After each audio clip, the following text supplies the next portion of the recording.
বন্ধুরা ইতিমধ্যে পিএম কিষাণ সম্মানিধি প্রকল্পের টাকা কবে পাবেন এই নিয়ে কৃষিমন্ত্রী লাইভে এসে জানিয়ে দিয়েছে এবং কারা টাকা পাবেন না সমস্ত কিছুই কিন্তু জানিয়ে দেওয়া হয়েছে। তো বন্ধুরা এই ভিডিওটা আপনারা প্রথম থেকে শেষ পর্যন্ত দেখলেই আপনারা বুঝতে পারবেন পিএম কিষাণ সম্মানিধি প্রকল্পের আপনারা টাকা কবে পাবেন। आज पीएम किसान मोबाइल ऐप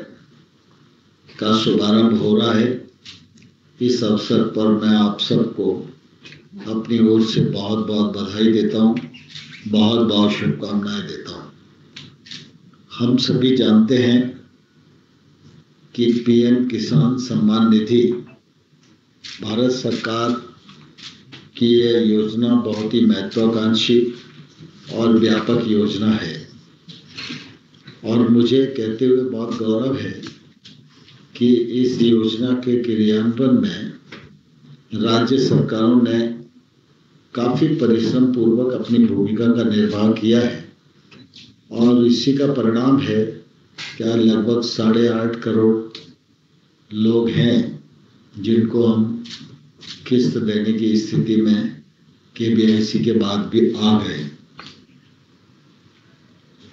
ये जो प्लेटफॉर्म है,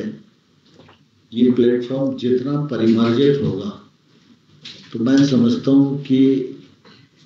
पीएम किसान सम्मान निधि के तो काम आएगा ही, लेकिन किसानों के कभी भी कोई लाभ देना है उसके लिए भारत सरकार राज्य सरकार के पास एक बड़ा डाटा उपलब्ध होगा जिस पर कोई प्रश्न खड़ा नहीं हो सके। तो ये मैं समझता हूँ जो काम चल रहा है वो बहुत ही उत्तम है और दीर्घगामी योजनाओं के लिए तो बहुत ही अच्छा प्लेटफॉर्म सिद्ध होगा। हम सभी जानते हैं कि पीएम किसान सम्मान निधि एक अभिनव प्रकार की योजना है और इस योजना का लाभ बिना किसी बिचौलिए के सरकार सभी पात्र किसानों को दे पा रही है। आज इतनी बड़ी मात्रा में अगर किसानों को कोई लाभ से जोड़ना था और टेक्नोलॉजी का उपयोग नहीं होता, डीबीटी नहीं होता, तो मैं समझता हूँ कि पता नहीं क्या स्थिति बनती। लेकिन आज ये हो सकता है कि किसी को अभी सम्मान निधि नहीं मिली, या ये भी हो सकता है कि कोई व्यक्ति पात्र नहीं था लेकिन उसको मिल गई। लेकिन इस पूरी की पूरी स्कीम पर राज्य सरकार हो, जिला प्रशासन के लोग हों, भारत सरकार हो, इस योजना के क्रियान्वयन में कोई प्रश्न खड़ा नहीं कर सकता कि इसने गड़बड़ कर दी, इसने ये कर दिया, इसने ये कर दिया। ये मैं समझता हूँ कि बड़ी महत्वपूर्ण उपलब्धि है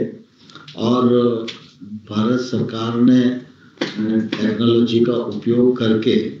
ये जो ऐप बनाया है इससे निश्चित रूप से हमारा काम काफ़ी सरल हो गया है और इसलिए अब मैं समझता हूँ कि सभी इस प्रकार की जो आवश्यक सुविधाएं हैं वो राज्यों को उपलब्ध हैं और अब राज्य थोड़ा तेजी से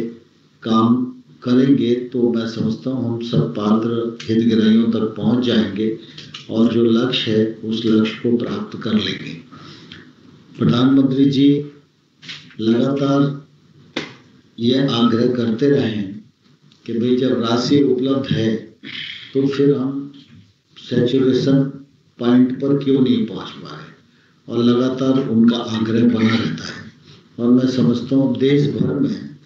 केबीआईसी का कार्यक्रम चल रहा है और सभी जगह मैं भी कई राज्यों में मेरा जाना हुआ, विशेष रूप से उत्तर प्रदेश में 7-8 दिन रहा मैं। सभी जिलों में ये काम बहुत ही अच्छे से चल रहा है और मुझे लगता है कि जो लक्ष्य हमारा है उस लक्ष्य तक हम सब लोग पहुंच जाएंगे। मैं समझता हूँ कि इस टूल का उपयोग करके हम सब लोगों को तेजी से काम करना चाहिए जिससे कि सभी किसानों को इसका लाभ हो सके। अभी आने वाले कल में भी 14वीं किस्त पहुंचने वाली है, तो जितना जल्दी हम करेंगे उतनी ज़्यादा तादाद में 14वीं किस्त किसानों को मिल सकेगी।